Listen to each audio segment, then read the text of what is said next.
邱金海曾在悉尼的城市艺术中心学习摄影，拍摄过多部短片。他凭借电影《面膜仔》《12楼》《魔幻父子》等作品享誉国际，在多个电影节上获奖。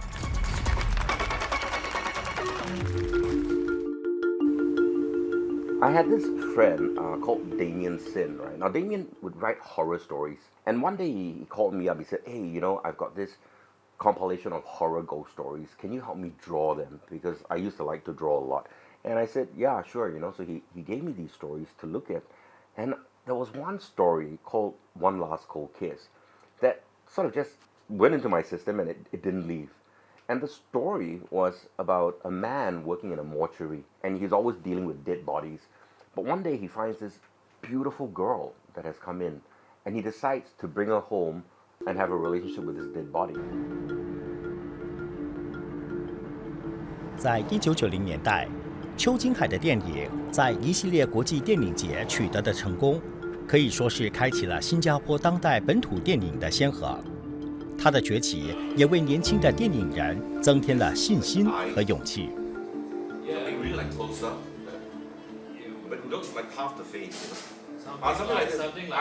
And that was the sort of scenario or character that we based the Mee Pok Man on, and it's sort of like a tragic figure.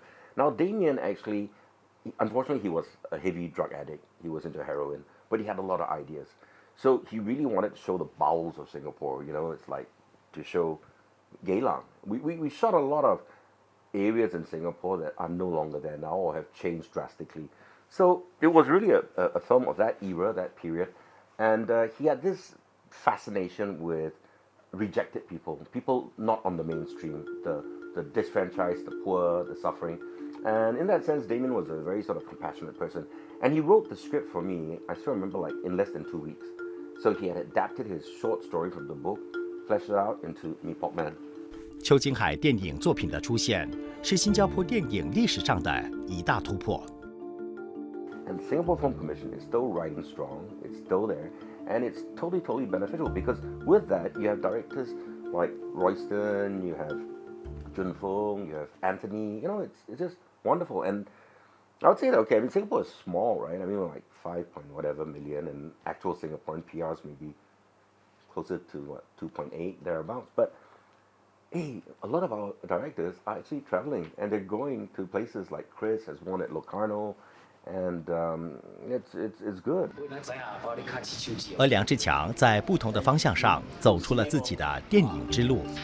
之后，多部以普通人生活为主题的本地电影蔚然生长，形成了新一代新加坡电影的独有特色。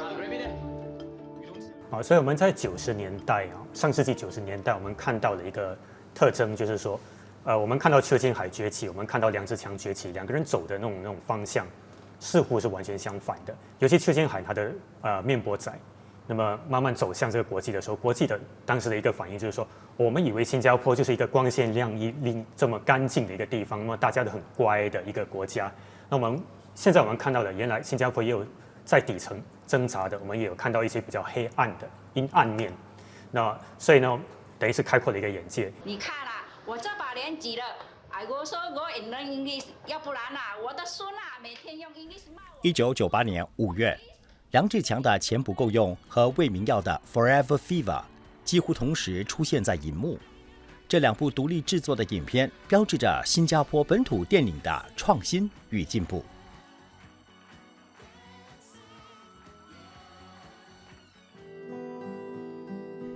电影一直以来都有它难以言说的魔力，它让很多年轻人为之着迷，也是很多人终生追求的梦想。在伦敦木兰剧团担任过艺术总监的魏明耀也是其中之一。他毕业于剑桥大学，指导过多部华丽且精彩的舞台剧。然而，魏明耀却对电影有着狂热的追求与热爱。I was having a creative crisis because I had been doing theatre for 25 years, not just as a director but also as an actor. And at that time, it's not like now. Now you see a lot of Hollywood films have a lot of Asian actors, right? 30 years ago, that is not the situation. as an actor, it's very hard to find work in London, which is where I was living in at the time. So I was having a creative crisis, and so I decided I don't want to do theatre anymore for a while. I want to explore film as a medium. So I went to enroll myself in a 3-month course at the New York University. While I was living in New York during those 3 months, it was so wonderful because I had grown up watching a lot of Hollywood movies.1998年，魏明耀导演的喜剧电影《Forever Fever》在新加坡上映。电影讲述了一名渴望拥有摩托车的杂货店店员，他喜欢李小龙，并模仿他的动作。在他迷上迪斯科之后所发生的一系列故事。影片中，功夫与迪斯科在新加坡相遇，东西方文化碰撞，产生了奇妙的火花。演员表演生动自在，令观众目不暇接，忍俊不禁的同时，也会引发对两种文化的思考。A lot of film teachers will always tell you, make a movie about what you know. Make a movie about what you're familiar with. So that's how I came up with the idea of making Forever Fever, to tell the story about how one Western film, made such an impact on a Chinese 15-year-old boy in Singapore, so far away from New York, but made an impact on me in Singapore. So that's how I came up with the idea of Forever Fever. And of course, I had grown up in Singapore, first 20 years of my life in Singapore, and then the next 20 years of my life is in the West, is in London. So I was asking myself questions about identity and about who I was, and am I Asian, am I Chinese, or am I Western? So those questions were very pressing on me psychologically, and I suppose the film was a response to those questions. I was dealing with those issues of identity. So as a result, the movie came out.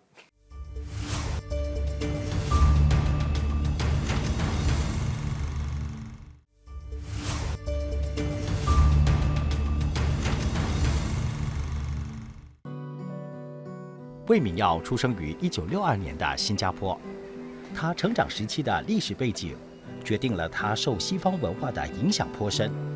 他除了从小跟父母一起听爵士乐和百老汇音乐剧，青少年时期也很迷恋迪斯科音乐。In the 70s, I was a teenager, and as a teenager, you are very influenced by music, by pop music, and my pop music references was disco. Disco was very big at the time, and Saturday Night Fever, the movie with John Travolta, represented what disco was all about. So it was very natural for me to use disco music in my film. Disco music and disco dancing.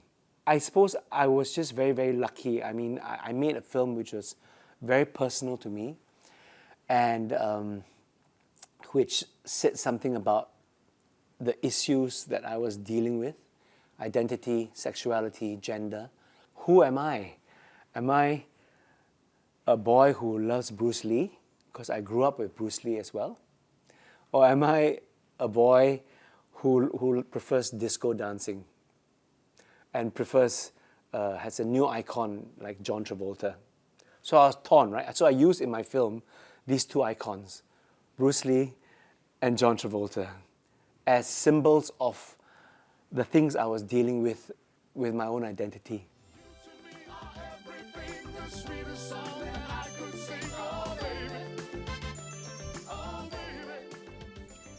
对于电影创作者来说，电影本身的魅力超越一切，他们全身心投入其中，拼尽全力克服创作瓶颈、资金难筹等种种困难。It was very, very hard to raise money. And because I was facing a creative crisis, I had no choice. I really have no choice. It's very hard to explain, but you know, when an artist wants to do something, wants to create something, filmmaking is very expensive. If you want to be a painter, you buy a piece of canvas and you buy oils. Not so cheap, but not as expensive as making a film. 为圆电影梦，很多人不惜一切代价。绝大多数导演都遇到过资金上的难题，魏明耀也是其中之一。他用尽所有积蓄，并且抵押了自己在英国伦敦的公寓。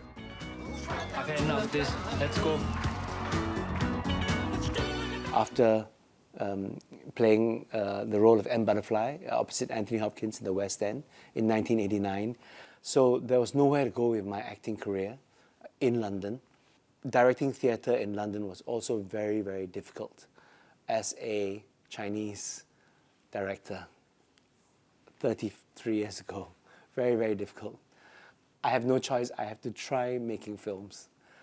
At least try to make one film. And the only way I could do it was to mortgage my apartment. 为了让 Forever Fever 走向世界，魏明耀当时不惜重金，聘请了多位澳洲电影幕后制作人员一同参与。最终 ，Forever Fever 成为新加坡第一部被美国电影公司米拉麦克斯收购的影片，在很多国家发行。据说，仅全球发行权收入就高达450万新元。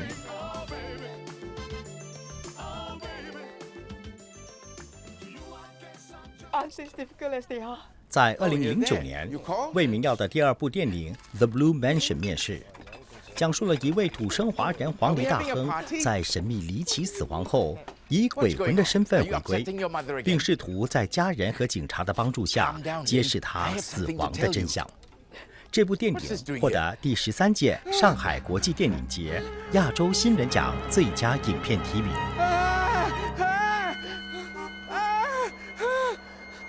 I think that Forever Fever was, in a way, the first local English language film. So I think the Singapore audiences are not used to seeing a Singapore film in English. Firstly, they're not used to it. They have not seen a Singapore film in English. So a lot of them maybe did not come to watch the film, or they prefer to watch Hollywood films because Hollywood films are in English. And that's the problem I've had all my life, because I'm making films in English, which is the language I'm familiar with and I know best. And for the average film goer, they rather see a Hollywood film and see Hollywood stars because they're paying the same amount for the ticket instead of watching a local film in English. So I think for them, in 1998, when my film first came out, they are not used to seeing a Singapore film in English. .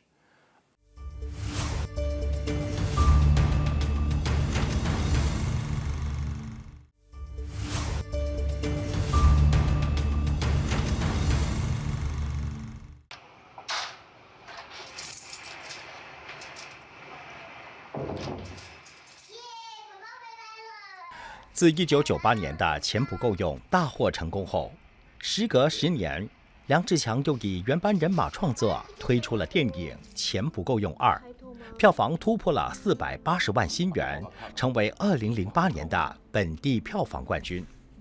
一部作品的成功，然后再拍续集，也成为了梁志强导演的特色。2006年，由新林电影私人有限公司出品，梁志强执导的电影《小孩不笨2》在本土收入418万新元的票房。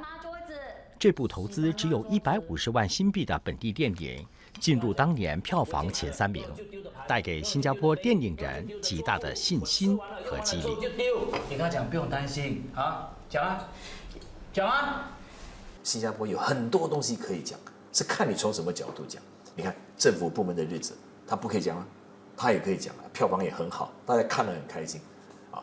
我记得好像有一些地方还跟我们借了这个影片去做教材。选择题材其实一直都是我会很精心的去观察了。好像后来要拍《新兵正传》也是这个道理。如果你能够对这个群体影响很大的话，你基本上就有一个票房的保证。所以我拍小孩部分的时候，因为它牵涉到教育，教育是如此的广泛，对不对？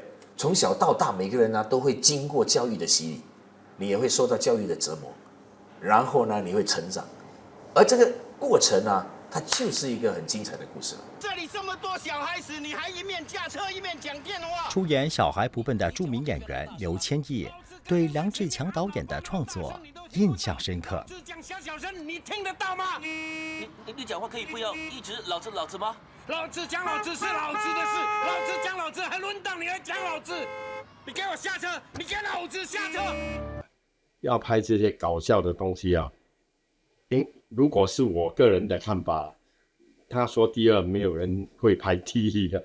我觉得啦，这个导演他很懂得新加坡人的心态，懂得新加坡人要看的东西，所以我们在拍的时候他都可以指点我们。而且他这个导演是不一样，因为他自己本身也是个很优秀的演员，如果我们做不到，他会表演给我们看。真好啊！是什么东西啊？哦，是谁呀？你咯？我？你爸爸怎么会这样啊？黑黑的啊！爸，你站那边一下子。干嘛？站就是了，一下子而已。鬼主意！好。你看，我每天晚上看到的爸爸都是这个样子的。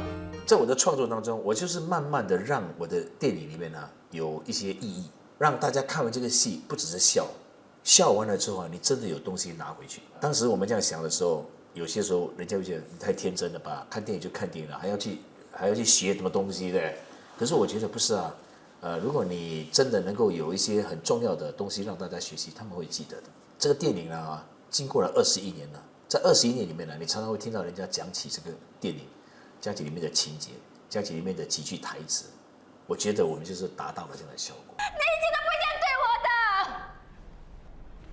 你每次用这招，你可以有创意点，不要看我，你烦不烦啊你？就好像你看《小爱不笨》的时候，第1集的时候，他其实是拍给谁看？很多人说是拍给小孩子看的吗？有一些比较有 standard 的人，不是，这部戏是拍给大人看。更有 standard 的人，他们说不是，梁导拍给政府看的。我承认还是否认我们都没有回应。我说没有关系，它的意义就是你怎么讲都可以，因为不同的人、不同的背景、不同的角度，你看到不同的东西，就看你们本身的理解。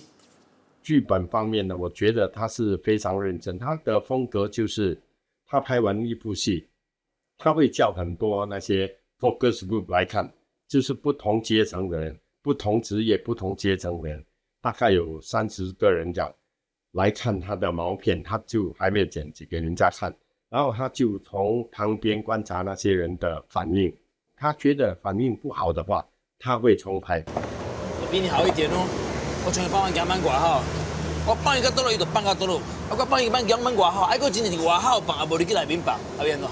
一个电影有没有深度，跟喜剧是没有关系的，它其实是2回事。你可以很好笑，还是可以有深度。经过了可能很多年之后，慢慢在研究我的电影的时候，有一些人或者他们就慢慢的会看到，原来这个是在讲这个，原来这个是这个意思钱不够用，妈妈的那一块也是一样。对不对？就是两个人在争那包血，孙女跟阿嬷在争那包血，那是人生很大的一个矛盾。这个就是一种人性嘛。妈妈保护女儿，一定要那包血，觉得阿嬷老了，她可以走了。2个叔叔是阿嬷是他的妈妈，他也不忍心妈妈这样子走了。我跟你讲讲代志，你还给我担心没？开始到1日8000。8000，你3天不是2万4？我们现在哪里有这样多钱付？所以这种人性的那种矛盾跟冲突使我们在看这个戏的时候，我们一直在想，不要发生在我身上，因为发生在我身上，我们怎么去处理，对不对？当然，最后这个戏最伟大的就是阿嬷她牺牲了嘛。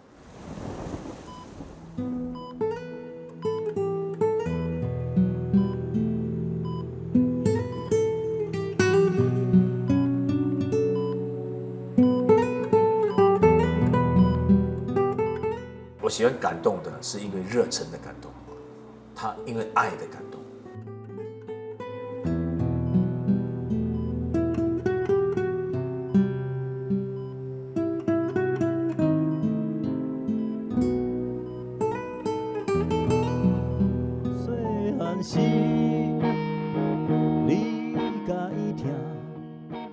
自1998年，新加坡电影经历了复苏与成长。邱金海、梁志强、魏明耀等导演在不同的方向去发展，呈现出各自的诚意之作。他们的作品在不同层面上展现了新加坡的社会和新加坡人的情感世界，也为新加坡电影的日渐成熟奠定了基础。希望今日会当健康长大。编剧在写一个剧本的时候，对我来说，这是他们的 heart， 他们的心。我一直在写新加坡故事。